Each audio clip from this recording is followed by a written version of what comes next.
Looks like it is about to happen.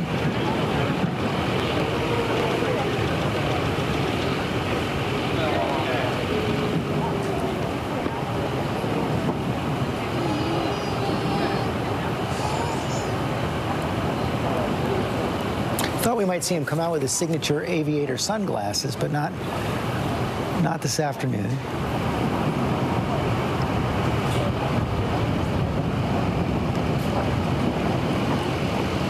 Tom Yamas, walk us through what we expect to have happen in the next several minutes. Yeah, well, George, I'm looking at the return screen right now from the camera that you're watching. He's maybe a block from where I am right now. We're going to see him walking down Pennsylvania Avenue. And if you're watching from home wondering why it's taking so long for him to get out and make this walk, it's because they're not going to take any chances. President Joe Biden is now the most powerful person on the planet, George. Mary Bruce, he's walking towards you. George, he is headed this way. I can see him holding the now First Lady's hand. I have to tell you, as we've been waiting here, it seems as they deliberated whether or not he would get out of the car, I was struck by just how quiet it was. You know, I've been along this parade route for inaugurations in the past, and it's just night and day. I also keep thinking, you know, anyone who's been to a Joe Biden event knows he loves to work a rope line. He will shake every hand, kiss every baby. If we were not in a pandemic, a President Biden working a parade route, it could take the bulk of his first week in office. So I know that this is a moment that he must be enjoying and savoring, but also bittersweet because he can't have those kind of interactions. We see him coming up now, also, of course, with other members of his family, his beloved granddaughters, his daughter, looking to see if, I believe his son Hunter is there as well. He's given us a wave. Here he comes. Is he going to get close enough to ask a question, Mary? We're going to see. We're going to see here, George. Congratulations, Mr. President. How does it feel to finally be president? What comes first, Mr. President? Well, nice try, Mary. You got a thumbs up. I'll take what I can get. The shot. Oh, wait a second. Here he comes. I know. I get it. It's been 3 hours. How does it feel, Mr. President? Feels great. It feels good? Feels good. He says, George, he says it feels good. It feels good. A fist bump there for some of the other reporters. You know, thumbs up from the president. Greeting the few of us reporters over here. Certainly seems to be enjoying the moment, I will tell you that. Himself. No. That was also, David, your vintage Joe Biden. Oh, it certainly was, and we made that point over and over again today. His connection with people, that was one of the things that you even saw at the Democratic Convention. They didn't have to do very much work when it came to his biography, his interaction with everyday Americans around this country, because that is who he is. He lives and breathes that and has done that in his, more than 30 years in public office. One of the things, though, I take note of as they do this walk, they're interacting with reporters and some of the guardsmen who are keeping them safe along the route. That's atypical, not seeing these Americans line up as they do every 4 years. Also, though, what they've done here is a sea change, the Biden family, by just simply wearing masks. Their effort to depoliticize the mask in this country as we now enter this new chapter. None of them seem bothered by the mask. It's what millions of Americans are doing every day in their lives, too. Americans are exhausted by the pandemic, but as we heard from the new president today, we have to prepare for this next chapter and fight this virus. Here we go, that little jog, George. Yep, he got a little bit of it, no question about it. He's going to also come as close.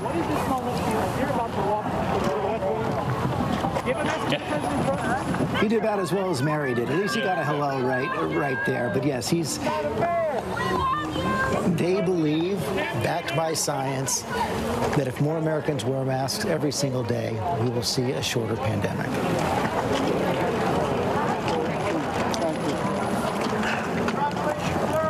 Was it? That was the D.C. Mayor, Lindsay? It looked like Mayor Bowser. Yeah. Quick hello from Mayor Bowser right there. His daughter, Ashley. Real quick, George, I always find this fascinating that as they're doing this parade route, the work that's being done by the loyal workers within that White House to change this over, to clean it after the pandemic, a deep cleaning after the outgoing administration. One of the big questions, we mentioned this, it seems like days ago, but it was just this morning, about who will welcome the Bidens once they get to the White House. There are reports it'll be an usher that had been hired by Melania Trump. We'll wait and see who actually used to work in the Trump organization. That's right. The usher would be the most logical person to greet them at this point. now in charge of the entire White House resident. The entire White House turned over in the space of about 5 hours. Today it will be made for the living quarters for the Biden family, the upstairs living quarters. The Biden team has said he's not going to change the Oval Office. The priority is not going to be redecorating at this point. They have much more important work to do. As we see the president enter West Executive Avenue, walking into the White House complex itself, the avenue that divides the old executive office building from the West Wing, and those cramped quarters, now lined by flags, the avenue today.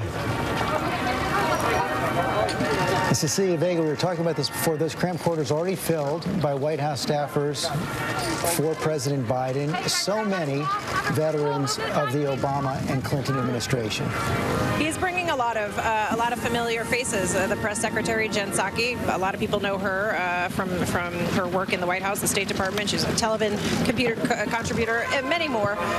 Mary and I went down swinging, George. We were shouting those questions here. You'd asked if that was Mayor Bowser. That was right below me, and she is. That was her. But I want to say, just to give folks a sense of what's happening right now and where the president is, that driveway that you see him walking past, that's where you see John and I every morning and every evening on World News and Good Morning America doing our live shots. So that's the place where the reporters stand and do our TV hits. And then he's going to go inside, and this is not a building that's he's a stranger to. But what will this feel like now? He knows that building, he knows the staff, he knows the residents, but he is about to go walk into this building that is now his home with his family behind him. And I imagine pretty quickly he's going to walk into that Oval Office, and he will have staff greet him. They will be there applauding him and welcoming him home into his new office. But that is his Oval Office. That will be the resolute desk that he will sit down at now. And after 2 failed presidential bids and this 3rd time the charm, someone who took his first swearing in the Senate when he was not even 30 years old, so young people didn't even think he was a senator. He had to remind them who he was, and now he's going into the Oval Office to sign his first executive orders as President of the United States. It really is a pretty amazing story. No matter your politics, the personal history of this man walking in today is an amazing story. Probably no president ever walked in the Oval Office as president had spent as much time in the Oval Office before becoming president as Joe Biden. 8 years as vice president, as you point out. 40 years, nearly 40 years in the Senate. But now it is his office, his desks, rented for the next 4 years.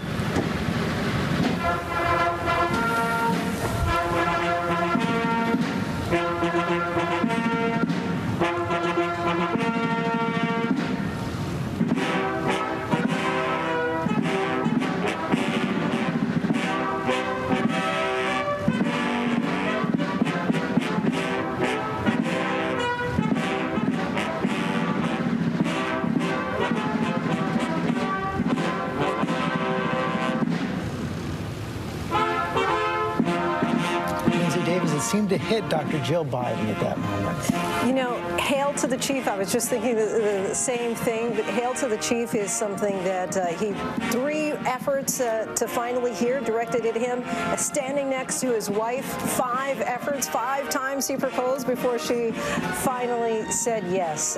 President Obama in a promised land said of Joe Biden, he is decent, honest, loyal, and cares about ordinary people. And I think that this moment really speaks to the possibilities of America. Joe Biden, a young man who grew up with a stutter, now entering the White House, ascending to the highest office in the land. With a hug for his wife, his family behind him.